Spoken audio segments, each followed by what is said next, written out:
السلام علیکم ورحمۃ اللہ وبرکاتہ۔ JCERT DG اسکول میں آپ سبھی کا دلی خیر مقدم ہے۔ میں محمد سعید عالم۔ آج ہم حاضر ہیں NCERT کتاب نوائے اردو کا 11واں لیسن لے کر 11واں سبق لے کر میں حاضر خدمت ہوں، اور آج ہمارا جو عنوان ہے وہ ہے ماحول بچائیے۔ ماحول بچائیے ایک اہم مسئلہ ہے جو کہ اب یہ ایک عالمی مسئلہ بن چکا ہے۔ ہم اب تک لوگ یہی سمجھتے ہیں کہ ماحول بچائیے انوائرمنٹل سائنس ہے، اور یہ صرف سائنس والوں کی ذمہ داری ہے اس کا تحفظ، اور ماحول بچانے کی ذمہ داری صرف سائنسدانوں کی ہے، وہ اس پہ بحث کریں، وہ اس پہ کلام کریں، وہ اس مسئلے کو حل کریں۔ مگر حقیقت یہ ہے کہ یہ مسئلہ ہر انسان کا مسئلہ ہے، بلکہ جو انسانی وجود ہے، انسانی جو بقا ہے، اس کا مسئلہ بن چکا ہے۔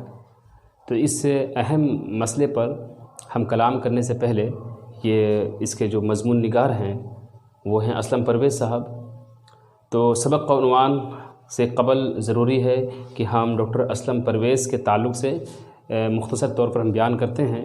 ڈاکٹر اسلم پرویز یہ بچپن سے ہی بہت ہی ذہین تھے، اور ان کی دانشمندی، ان کی جو ہے ذہنی شعور بہت ہی اعلیٰ تھا، جس وجہ سے ان کے بارے میں ایک بہت مشہور کہاوت ہے جو ہم نے یہاں پہ لکھا بھی ہے کہ ہونہار بروان کے چکنے چکنے بات۔ یہ جو محاورہ ہے، یہ جو کہاوت ہے، یہ بالکل ان پہ صادق آتی ہے۔ ان کی جو شخصیت ہے ان کے عین مطابق یہ کہاوت ان پہ فٹ بیٹھتی ہے۔ جیسا کہ ہم جانتے ہیں ڈاکٹر اسلم پرویز بچپن سے ہی طالب علم کے زمانے سے ہی بہت ہی سرگرم رہے، اور تعلیمی میدان میں بھی تقریری اور تحریری صلاحیت بھی ان کے اندر موجود دیکھنے کو ملتا ہے۔ پرائمری درجات میں جب تھے تو پرائمری درجات ہی سے ان کی ذہانت اور فطانت ظاہر ہونے لگی تھی۔ جب 5ویں کلاس میں تھے، یعنی 5ویں جب درجہ میں تھے، تو انہوں نے گاندھی جینتی کے تقریری مقابلے میں بحیثیت مقرر اتارا گیا۔ گاندھی جینتی جو ہم بناتے ہیں، اس موقع پر پرویز صاحب کو، ڈاکٹر اسلم پرویز صاحب کو گاندھی جینتی کے موقع پر ان کو ایز اے اسپیکر مقرر کے طور پر ان کو اتارا گیا، اور مقابلے میں اول انعام کے مستحق قرار پائے۔ اس سے ان کی حوصلہ افزائی ہوئی، اور اس طرح سے یہ ہمیشہ تقریری مقابلے میں شریک ہوتے رہے۔ انجمن سیرت النبی صلی اللہ علیہ وسلم، اس کے تحت جو ہے امروہہ جو یو پی میں واقع ہے، امروہہ کے تعلیمی اور دینی تقریری مقابلوں میں لگاتار کئی برس تک جو ہے اول انعام پاتے رہے۔ اس سے ظاہر ہوتا ہے کہ اسلم پرویز صاحب دین کے ساتھ ساتھ دنیا میں بھی یکساں ان کو عبور حاصل تھی۔ Government boys middle school Jama Masjid سے Anglo Arabic senior secondary school, اور پھر AMU یعنی علی گڑھ مسلم یونیورسٹی کا انہوں نے سفر کیا تعلیم کے تعلق سے۔ جب علی گڑھ مسلم یونیورسٹی کا انہوں نے سفر کیا، وہاں یعنی علی گڑھ مسلم یونیورسٹی سے انہوں نے حیاتیات، جسے ہم کہتے ہیں بوٹنی، تو بوٹنی پہ انہوں نے حیاتیات پر انہوں نے MA کیا، اور اسی پر انہوں نے پھر PhD کی ڈگری حاصل کی۔ جب ان کا PhD کمپلیٹ ہوا، PhD کرنے کے بعد پھر یہ دہلی لوٹ آئے۔ دہلی میں ڈاکٹر ذاکر حسین کالج، جس کو آج ہم جو ہے دہلی کالج کے نام سے جانتے ہیں، یہاں پہ ایز اے لیکچرر بحیثیت کے لیکچرر مقرر ہوئے، اور اردو میں ایک رسالہ، اردو میں ایک میگزین سائنس جو رسالہ ہے، جو میگزین ہے سائنس کے، اس میگزین پر جو ہے، جو یہاں پر ہم نے ذکر کیا ہے، ایک رسالہ سائنس انہوں نے نکالا، اور اس میں سائنس کے جو رسالہ میں اس میں کئی کالم خود بھی لکھا کرتے تھے۔ بیرون ملک میں بھی کئی لیکچر ان کے ہیں، نہ صرف ہندوستان بلکہ ہندوستان کے باہر بھی کئی جگہ گئے، اور وہاں جا کے اپنے تقریروں سے اپنی ایز اے لیکچرر کے طور پر وہاں پر وہ گئے ہیں، اور وہاں جا کے انہوں نے لیکچر دیا ہے۔ سائنس اور قرآن دونوں ہی سے گہرا ان کو شغف تھا۔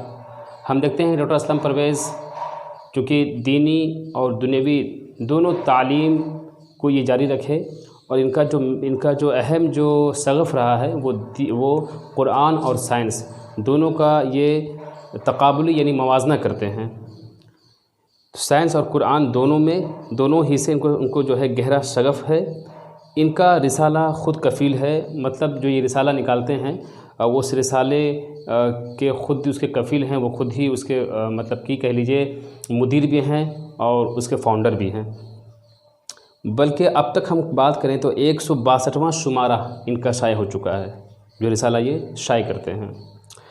کچھ دنوں یہ شفیق میموریل سینئر سیکنڈری اسکول کے مینیجر رہے، اور جہاں سے میری خود کی تعلیم ہوئی ہے مانو، جسے ہم کہتے ہیں مولانا آزاد نیشنل اردو یونیورسٹی، یہاں پر بھی ریجنل ڈائریکٹر کی بھی حیثیت سے جہاں پر انہوں نے کام کیا. آج کل ان دنوں جو ہے ڈاکٹر ذاکر حسین کالج کے پرنسپل ہیں. اب ان کی کچھ کتابیں بھی انہوں نے لکھی ہیں، جیسے سائنس کی باتیں، یہ ان کی اہم کتاب ہے، جس پہ انہوں نے سائنسی جو فکر ہے، جو سائنس کی باتیں ہیں، اس کو انہوں نے اس رسالے میں، اس کتاب میں انہوں نے بیان کیا ہے. تو یہ تو رہا مختصر تعارف ڈاکٹر اسلم پرویز کے تعلق سے. اور ان کا جو آج کا جو ہمارا موضوع ہے وہ ہے ماحول بچائیے. تو آئیے اب ہم شروع کرتے ہیں آج کا سبق، ماحول بچائیے. اب ہم پڑھیں گے ماحول بچائیے. ماحول بچائیے جو آج ہمارا عنوان ہے، یہ ہم سب کے لیے ایک دعوت فکر ہے کہ ہم اپنے ماحول کو کس طریقے سے بہتر بنائیں، ماحول کو کیسے ہم تحفظ فراہم کریں. آج ہمارا ماحول کس قدر خراب ہو چکا ہے، ہم اور آپ اچھی طرح واقف ہیں. بلکہ یہ جو مسئلہ ہے ماحول بچانے کا، ماحول کو تحفظ فراہم کرنے کا، بلکہ یہ ایک عالمی مسئلہ بن چکا ہے. اکثر لوگ اسے نظر انداز اس لیے کرتے ہیں کہ لوگ سمجھتے ہیں کہ یہ مسئلہ یہ سائنسدانوں کا مسئلہ ہے، اسے سائنس والے ہی اس مسئلے کو حل کریں گے. جبکہ آپ دیکھیں کہ کس قدر آج کینسر کے امراض، کینسر کے مریضوں کی تعداد بڑھ رہی ہیں. سانس کی جو تکالیف ہے، سانس لینے میں جو پرابلم ہے، آج کا یہ ایک اہم مسئلہ بن چکا ہے. اس کے علاوہ جو موسم کی تبدیلی ہے، آج موسم بھی جو ہے، موسم کی جو مزاج ہے وہ بھی بہت تبدیل ہو چکا ہے. بارش کے جو وقت ہے، بے وقت بارش ہونا، یا بارش کا کم ہونا، یا بارش نہیں ہونا، یہ تمام ایک ایسا مسئلہ بن چکا ہے جس پہ ہر عام اور خاص ہر انسان کو اس پر فکر کرنے کی ضرورت ہے کہ ہم کس طریقے سے اپنے ماحول کو اچھا بنائیں.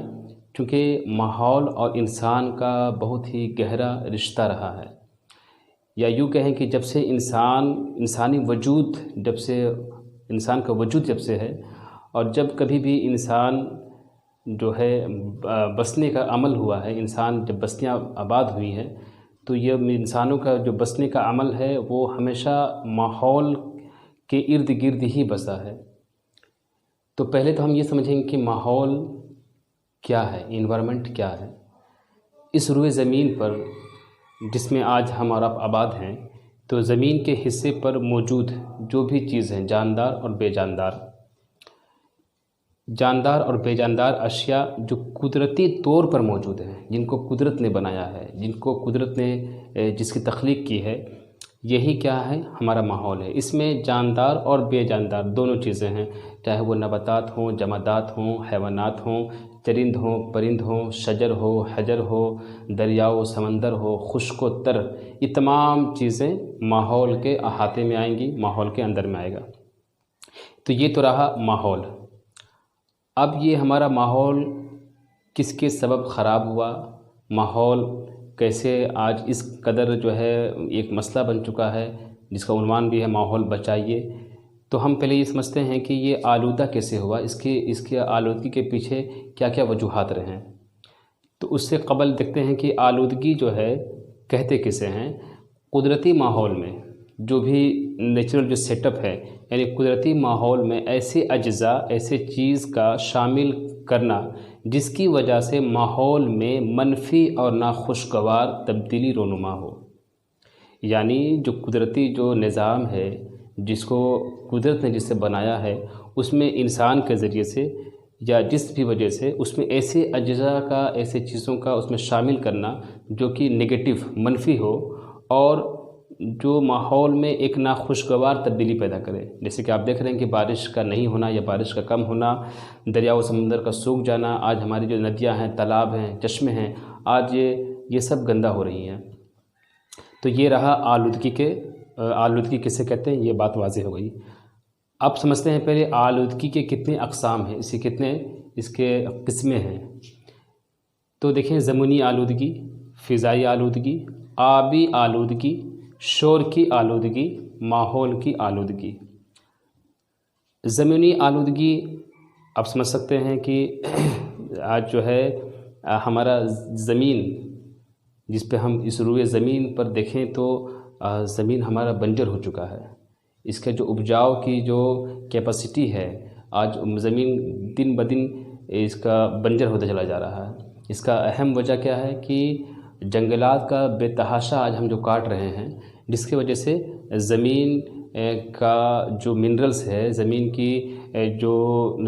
کا جو اہم جو چیز ہے وہ ختم ہوتی چلی جا رہی ہے، جس کی وجہ سے زمین کی آلودگی بڑھ رہی ہے۔ اب جسے ہم یوز کرتے ہیں پلاسٹک کے، تو کہیں نہ کہیں پلاسٹک کا بیجا استعمال ہو رہا ہے۔ آج آپ چلے جائیں شاپنگ مال میں، یا ایسے بھی لوگ اب جو ہے جو کاغذ یا تھیلے کا استعمال بہت ہی لوگ نہیں کرتے ہیں، جس کی وجہ سے پلاسٹک کا استعمال بیجا ہونے لگا ہے، اور یہ کہیں نہ کہیں زمینی آلودگی کا سبب بن رہا ہے۔ اور بھی بہت سارے وجوہات ہیں زمینی آلودگی کے، اب ہم مختصر پہ بیان کر رہے ہیں۔ فضائی آلودگی، فضائی آلودگی کیا ہے کہ ہمارا جو ہوا ہے، یہ بھی کہیں نہ کہیں آج متاثر ہو رہی ہے، اور جس کی وجہ سے آپ دیکھیں کہ سانس کا جو پرابلم ہے یہ بہت بڑھنے لگا ہے، دل کے امراض بھی بڑھ رہے ہیں۔ اس میں اہم چیز کیا ہے کہ آج جو کارخانے، جو چمنیاں ہیں، جو بھٹے ہیں، اس میں سے جو نکلنے والے زہریلے گیس ہے، اس کی وجہ سے کیا ہو رہا ہے کہ ہمارا جو فضا وہ خراب ہو رہا ہے، اور یہ جو گیسیں ہیں، ان گیسوں کی وجہ سے کیا ہوتا ہے، جو زہریلی گیس ایک طرح کا ہمارے اوپر ایک غلاف، زہریلی گیسوں کا ایک غلاف بن جاتا ہے، اور اس غلاف کے مانند ہو جاتا ہے، اور ہم جب سانس لیتے ہیں اس ماحول میں، تو ہماری سانسوں کے ذریعے وہ زہریلی گیس ہم انہیل کرتے ہیں، ان کو ہم لیتے ہیں، جس کی وجہ سے ہمارا جو صحت ہے وہ متاثر ہو رہا ہے، اور اس کے مضر اثرات ہمارے اوپر پڑ رہے ہیں۔ تو یہ تو فضائی آلودگی۔ اب بات کرتے ہیں آبی آلودگی۔ آب کا مطلب پانی۔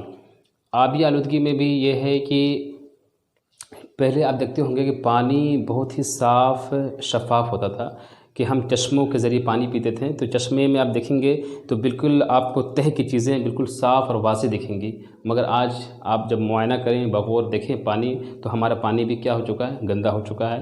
اس کی وجوہات کیا ہے کہ گھر کے جو کوڑے کرکٹ ہیں، ہمارا جو سسٹم ہے، نکاس کا سسٹم ہے، نالی کا جو سسٹم ہے، ڈرینیج ہے، وہ بھی کہیں نہ کہیں جو ہے صحیح طریقے سے اس کا انتظام نہیں ہے، جس کی وجہ سے آبی آلودگی میں بھی اضافہ ہو رہا ہے۔ جو کل کارخانے ہیں، جو فیکٹریاں ہیں، اس سے نکلنے والے جو فاضل چیزیں ہیں، جو فضلہ ہے، جو ویسٹیج چیزیں ہیں، وہ تمام کی تمام جو ہے آبی آلودگی کا سبب بن رہی ہیں۔ تو ایک یہ بھی وجوہات ہے۔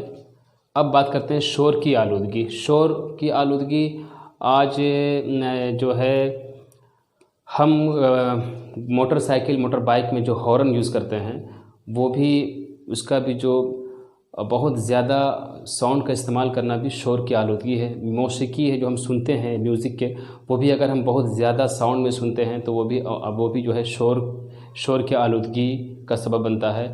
آپ ایئر جیٹ کی بات کریں، جو ایئرپورٹ کے قریب کے جو علاقے ہیں، وہاں پر شور کی آلودگی زیادہ ہوتی ہے۔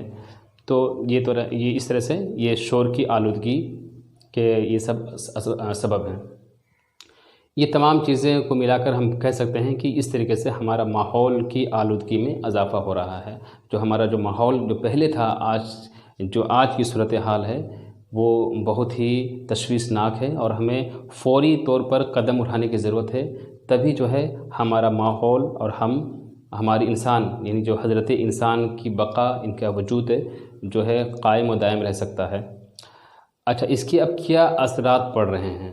اب اگر ہم اثرات کی بات کریں تو ان کا جو اثرات ہے وہ بالکل جو ہے اس کا ڈائریکٹ اثر انسانی وجود پہ پڑ رہا ہے۔ آج انسان اس کا براہ راست کہہ لیجئے کہ ان تمام جو بھی ہم نے ذکر کیا آلودگی کا، یہ تمام کا اثرات انسانی وجود پہ پڑ رہا ہے، ہماری زندگی پہ پڑ رہا ہے، ہماری آنے والی نسلوں پہ پڑ رہا ہے، ہماری صحت خراب ہو رہی ہے۔ تو یہ سبھی جو ہم نے ذکر کیا ہے، سب کا اثرات کہیں نہ کہیں انسان پہ ہی پڑ رہا ہے جو لیونگ تھنگ ہے۔ آج ہم دیکھتے ہیں کہ بہت سارے ایسے اسپیسیز ہیں وہ آج ہمارے بیچ نہیں ہیں، چاہے وہ گدھ ہو، چاہے وہ گوریا ہو، یہ چیزیں ہمارے بیچ نہیں ہیں۔ تو یہ سب منفی اثرات ہی کے وجہ سے آج یہ سب ہو رہا ہے۔ اچھا، آلودگی سے بچاؤ کے احتیاطی تدابیر کیا ہو سکتے ہیں؟ یہ سب رہے اقسام رہے، تو کیا اثرات پڑیں اس پہ بات ہوئی۔ اب ہم بات کریں ذرا آلودگی سے بچاؤ کی احتیاطی تدابیر۔ ہم کیا تدابیر کریں، کیا ہم حکمت لگائیں، کس طریقے سے ہم جو ہے آلودگی سے بچائے جا سکتے ہیں؟ تو دیکھیں آپ، ایسے تو سرکار بھی اس پہ قدم اٹھاتی ہے۔ ابھی دیکھیں حال میں جو ہے نمامی گنگے جو پروجیکٹ ہے، گنگا صفائی کا جو ابھیان چل رہا ہے، تو وہ بھی وہ تو خیر اپنی جگہ ہے۔ ہمیں چاہیے کہ ہم بھی کچھ ایسے احتیاط کریں، کچھ ایسی تدابیر لگائیں جس سے کہ ہمارا ماحول پاکیزہ ہو، صاف شفاف ہو۔ تو اس کی تدابیر میں کچھ ہم ذکر کرتے ہیں، جیسے کہ جس کا زمینی آلودگی کی اگر ہم بات کریں تو زمینی آلودگی سے بچانے کے لیے ضروری ہے کہ ہم خوب سے خوب شجر کاری کریں، پلانٹیشن کریں۔ جو ڈیفورسٹریشن ہو رہا ہے، جنگلات کی بے تحاشا جنگلات کے کاٹے جا رہے ہیں آباد کاری کے لیے، اس کو نہ کاٹا جائے، چونکہ قدرت نے قدرتی طور پر اس کا انتظام کر رکھا ہے۔ جو ہوا اور پانی ہے، یہ جو آلودگی ہو رہی ہے ہوا اور پانی کا، اس کو ٹھیک کیا جائے، کیسے اس کو بہتر کیا جائے، اس کے لیے بہترین انتظام ہے جنگلات کے ذریعے سے ہوا اور پانی کو صاف کیا جا سکتا ہے۔ مگر افسوس کی بات یہ ہے کہ جنگلات ہی آج کاٹے جا رہے ہیں۔ تو جب جنگلات کٹیں گے، جب جنگل نہیں رہیں گی، جب شجرکاری نہیں ہوگا، تو اس کا اثر ظاہر سی بات ہے ہمارے انوائرمنٹ پر، ہمارے ماحول پر پڑے گا، اور اسی وجہ سے آج جو ہے ڈس بیلنس ہو رہا ہے، جو توازن ہے وہ کہیں نہ کہیں کھوتا چلا جا رہا ہے۔ بارش نہیں ہو رہی ہے، ندیاں سوکھ رہی ہیں، اور بھی بہت بے پناہ ایسے مسائل کھڑے ہو رہے ہیں، جس کی سے سب کے وجوہات کیا ہیں کہ کہیں نہ کہیں ہم قدرتی جو وسائل تھے، جو ریسورسز تھے نیچرل، ان کا بے تحاشا استعمال انسانوں نے کیا۔ کیونکہ انسان دن بدن ترقی کرتا چلا جا رہا ہے، مگر ترقی کے ساتھ ساتھ بہت سارے ایسے نئے مسائل آ رہے ہیں جن کا حل کرنا، جن کا سولوشن بھی بہت ضروری ہے۔ تو آلودگی سے بچانے کی جو احتیاطی تدابیر ہیں، اس میں یہی ہے کہ ہم کس طریقے سے کم جو ہے قدرتی وسائل کا استعمال کریں، اور کریں بھی تو قابل بقا ترقی کے تحت کریں، جسے ہم کہتے ہیں سسٹینیبل ڈیولپمنٹ کے تحت کریں۔ تو اس طریقے سے جو ہے ہم بچاؤ کر سکتے ہیں، کچھ تدابیر لگا سکتے ہیں۔ اب ایک بات یہاں ہم نے لکھا ہے، صفائی جزو ایمان ہے۔ ایک بات یہ بھی ہے کہ صاف صفائی، پاکیزگی، طہارت، یہ بلکہ مذہب اسلام میں اسے نصف ایمان کہا گیا ہے۔ آدھا ایمان یہی ہے کہ آپ صاف صفائی کا خیال رکھیں، آپ کا ظاہر بھی صاف ہو، آپ کا باطن بھی صاف ہو، پاکیزہ ہو، طاہر ہو، مطہر ہو۔ تو صاف صفائی اسے ایمان کا جزو کہا گیا ہے۔ ہمارے نزدیک صاف رہنا اور صاف صفائی کا خیال رکھنا کتنا ضروری ہے، بلکہ ہمیں تو یہ بھی تعلیم دی گئی ہے کہ ہم دوسروں کو بھی اس کی طرف ترغیب دیں، ان کو بھی ہم جو ہے صاف صفائی کی اہمیت پر ان کو جو ہے راغب کریں۔ تو صاف صفائی جو ہے ایک جزو ایمان ہے۔ اس کے تحت بھی جب ہم اپنے ماحول کو صاف رکھیں گے، اپنے ارد گرد کا ماحول کو، اپنے ارد گرد کے جو ماحول ہے جہاں ہم زندگی بسر کر رہے ہیں، جہاں ہم سانس لے رہے ہیں، اور وہاں پہ اگر ہم صاف صفائی خیال رکھتے ہیں تو بہت سارے مسئلے یوں ہی حل ہو جائیں گے۔ تو اس طریقے سے کچھ تدابیر ہیں۔ ماحول کو خوشگوار بنانے کا طریقہ کیا ہو سکتا ہے؟ تو ماحول کو ہم خوشگوار بنانے کے لیے جو ہم نے پوائنٹ لکھا ہے، پہلا تو یہی کہ ہم صفائی پہ دھیان دیں، سب سے پہلی بات۔ اس کے بعد کیا کریں کہ جنگلات کا فروغ کریں، یعنی شجر کاری، پلانٹیشن پہ ہم زور دیں، اور ایک مہم چلائیں، بلکہ جس سے کہ کیا ہو کہ لوگ پلانٹیشن کی طرف آئیں، اور ہر انسان، ہر عام اور خاص اس کے طرف توجہ دیں، اور خوب وہ جو ہے پلانٹیشن یعنی شجر کاری کا کام کریں۔ ایک اور اہم مسئلہ ہے نکاسی آب کا بہتر نظام۔ جو نالی ہے، جو ڈرینیج ہے، اس کا بہتر انتظام ہم کریں، کیونکہ اس کی وجہ سے بھی جب ہم اپنی نالیوں، اپنے گھر کے جو ڈرین سسٹم ہے، اگر وہ ہم جو ہے اس کا ہم صحیح سمت دیں، صحیح ڈائریکشن دیں، اور اس کا ایک پراپر ایک چینل ہو جس سے کہ جو ہے ہمارا اگل بغل کا جو ماحول ہے وہ صاف رہے، تو اس پہ بھی ہمیں زور دینے کی ضرورت ہے کہ نکاسی آب کا بہتر نظام، اس پہ غور کرنے کی ضرورت ہے۔ اس کے بعد کیا ہے، کوڑا کرکٹ کو ٹھکانے لگانے کا نظام۔